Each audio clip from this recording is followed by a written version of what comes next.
I'm going borderless. Going borderless. Conversations abroad, stories of life beyond border. I'm going borderless. Going borderless.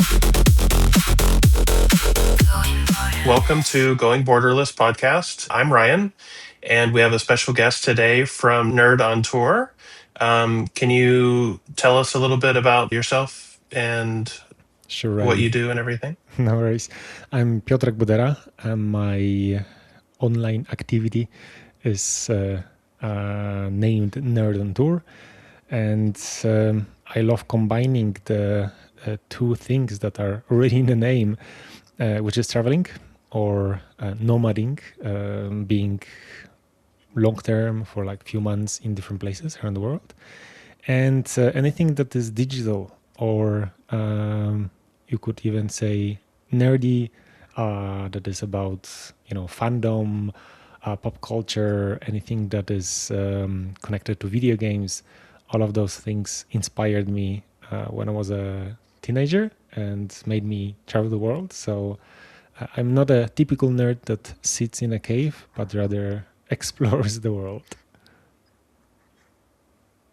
Yeah, very cool. Yeah, actually, I follow you on a few different platforms like I think Threads and Instagram, LinkedIn, and so on. And Mhm. yeah, it seems like you've got quite a following and a lot of people interacting with your post and following you on your journeys like around the world and stuff like that. So that's pretty cool. Yes. Um, Thank you yeah, for and following me on different yeah, places. Yeah. yeah, sure.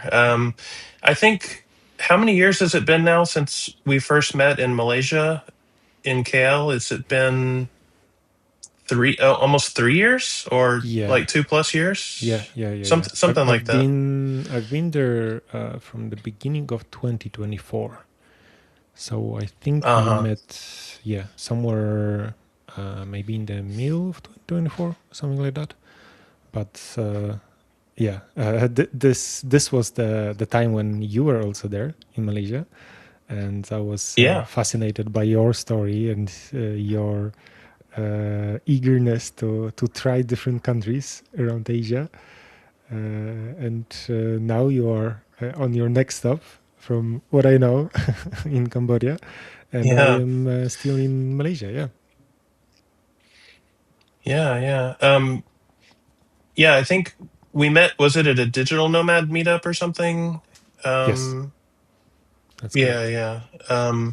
Yeah, and I think when we first met, we just started talking about like being a digital nomad and like living in different countries and trying to navigate like visas and um, like tax residency stuff and so on. So yeah, I think we had a lot of stuff in common and a lot to talk about. So Indeed. um, I am fascinated by this topic because since I was a kid, I was dreaming about this idea of uh, living abroad, or like exploring culture, but not from the perspective of a tourist that is going somewhere for 2 weeks and then comes back with bag of souvenirs and experiences, yeah, like being there, learning the languages, and understanding the culture from the perspective of how they live, what are the topics they only talk about once they open up, and what is their life, like daily activities. All of those things inspired me. So yeah, once we figured out the residency, taxes, where to set up companies, this helps, yeah, to be in places for a long time. yeah, for sure. Why don't we go back for a second and like maybe you can tell people like where you're originally from, a couple of places like that you've lived, where's your favorite place, and so on. Sure. So I was born in Poland, back when it was still a communist country. I don't remember anything from it because I was lucky enough to grow up in the 1990s. where the economy was booming. We were opening up on to the world, and yeah, I think the travel bag. It's something that I got from my parents when we started going to Italy or Croatia, like the typical summer vacation destinations.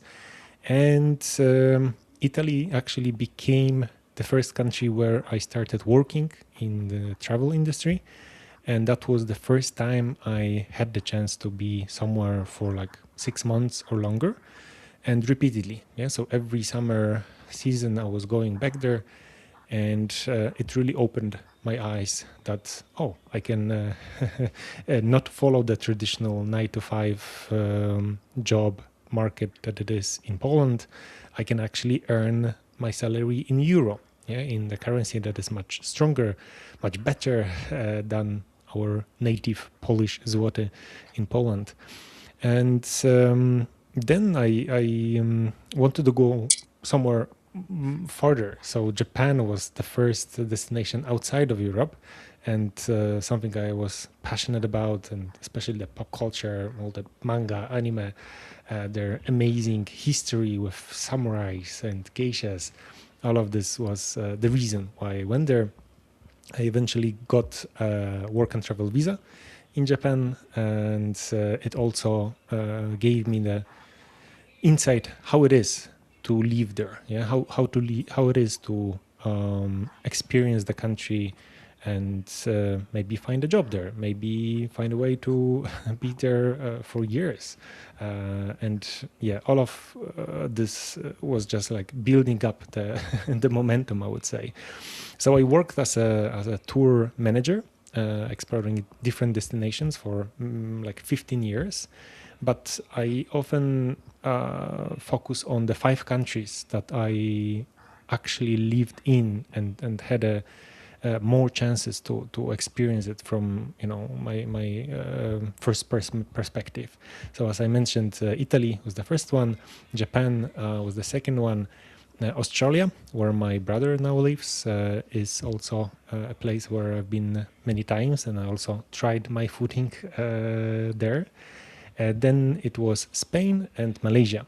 So the last two, I would say, I am going around because I love both. I love the sun. I love the summer vibes that are in both places, and the warm weather. I love their food in both of those destinations. And yeah, it's really important for me to have a quality experience, yeah, in different countries. So those 5 destinations, I would say, are the my top 5, or like places I've spent the most time in. That's cool. Yeah. Yeah. So I guess two countries that we have in common is we both lived in Japan and we both lived in Malaysia. Um, I spent a little bit of time in Spain recently, which you know. Mm-hmm. I'd also considered relocating there, but then um, kind of decided it wasn't really for me, at least at this time. So, but yeah, definitely Spain is a nice country, and I also love like the sun and staying daylight until not like beyond 9 p.m. or whatever. Mm-hmm. Mm-hmm. The food though, I'm not sure that that's something that I can agree on with you, but maybe you know a lot of like more places maybe than me. Like I didn't really find a lot of good food. Um, I forget you're vegetarian too, right? Yes, yes, that's correct. Yeah, so we're both vegetarians. So, um, like, what would you recommend, or what was one of your favorite things to eat in Spain? Uh, yeah, I agree. It's tricky when whenever you look at the cuisine of any place. Spain, in this regard, they always want to showcase their meats. You know, like it's Right. something that so many people desire, or so many people think that, oh, this is the best way to show what kind of flavors we have. That, look, we have 10 different kinds of ham, and then this is the way we do steaks, yeah, and so on, so on. So I'm actually very happy to discover simple foods, yeah, like staple foods in every cuisine. So in Spain, I was very happy to see that the potatoes, like the small potatoes that are very popular in the Canary Islands, where I was staying for the longest of time. This is Hmm. something that is very, very popular, or even like considered their unique way of how they prepare it, because traditionally they actually boil it in the salt water, since hence the salty flavor that is now preserved. Nowadays, of course, they have the Right. regular fresh water to boil it, but they still put a lot of salt to kind of make them more flavorful. And they always serve it with two different types of sauces, like a green sauce and a red sauce. But that would be like carbs, or the common diet that any would consider potatoes as a side dish. But as a main dish, I love to have the garbanzos, which are the chickpeas. And I love Hmm. the different kinds of proteins you can get. And being in Asia right now, of course, I would eat a lot of tofu or tempeh. But there, yeah, I'm really happy that the chickpeas is something that you can get practically in every restaurant. Usually, of course, it's served with like pieces of meat, but if you ask them, you will get the vegetarian version. Awesome. Yeah. I was surprised to see like some places like even like Burger King, Taco Bell Hmm. and stuff, like the regular international chains or whatever like that. And they had some vegetarian options, which I was pretty happy about. I've noticed that some places don't have vegetarian options, but like I think here in Cambodia, I think Burger King does not have a veggie burger, but Hmm. in places like I don't know about Malaysia. I think Philippines had a veggie burger. Hmm. Uh, Malaysia maybe had it maybe in the Thailand. past, Oh, because I Malaysia did. remember Yeah, I yeah. ate it in the past. I wanted to try the veggie burger in McDonald's in Malaysia. Maybe not enough Oh, people right. bought it, and they since decided not to continue. But yeah, it would be amazing if all of those popular chains would actually kind of keep it in their menu globally. Yeah, yeah. So, I guess, do you have any, like, I know on Nerd on Tour, you're always giving people tips and suggestions, ideas, Mhm. like helping people be prepared for maybe traveling or living overseas and so on. Like, is there any kind of tips or some things that you can suggest to people listening, or Mhm. anything that you want to share with people? Sure, sure. I think what helps me is the perspective that it is doable. You know, often big projects like getting a new residency or setting up a company in a foreign country sounds very tedious. Yeah, because uh, first is like, oh, it has to cost a lot, and then like, oh, I don't understand the local rules, yeah, and there is so much bureaucracy, and so on and so on. But I think thanks to traveling, or even more because I was organizing traveling for others, yeah, so as a tour manager I was daily in those stressful situations when one of my clients lost a passport, or there was some incident when some jewelry was stolen from their hotel room, or any other unpleasant situations that require you to be in the moment, to deal with any difficult situation by going to the police, going to the embassy.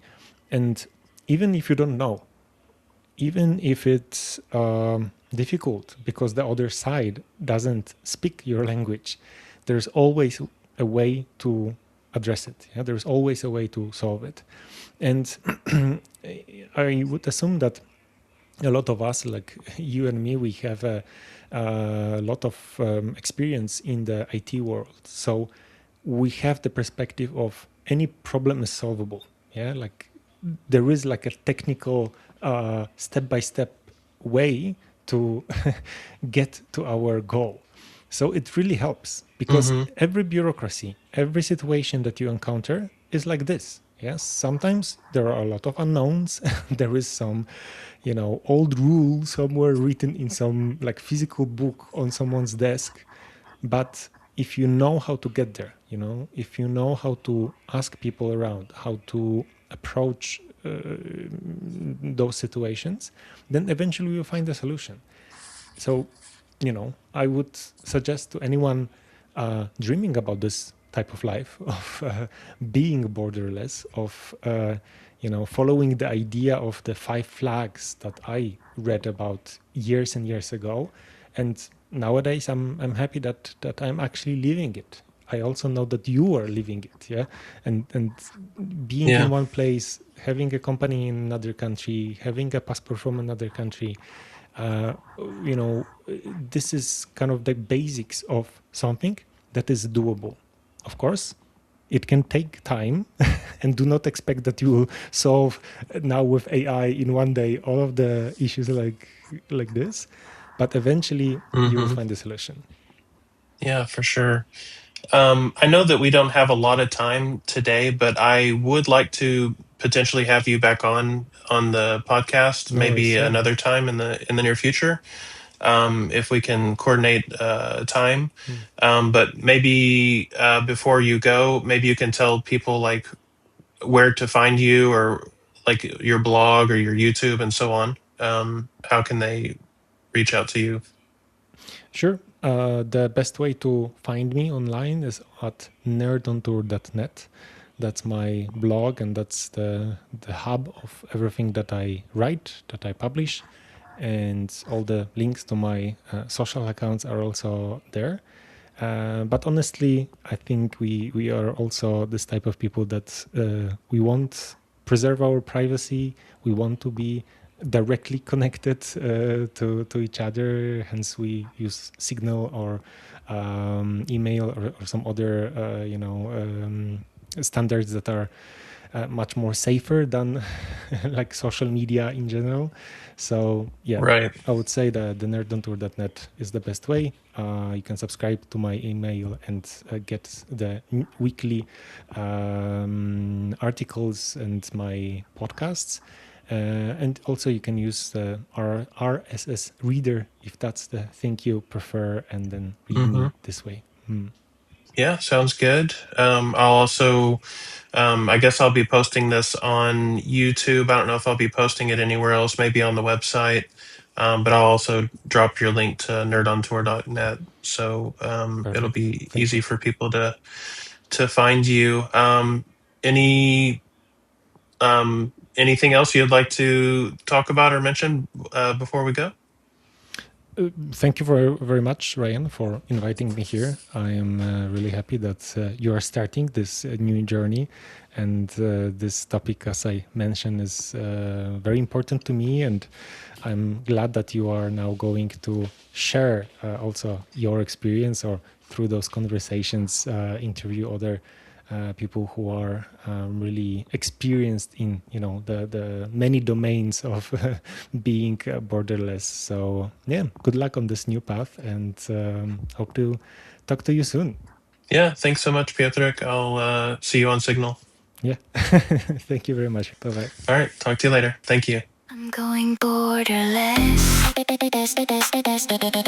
Going borderless. Conversations abroad, stories of life.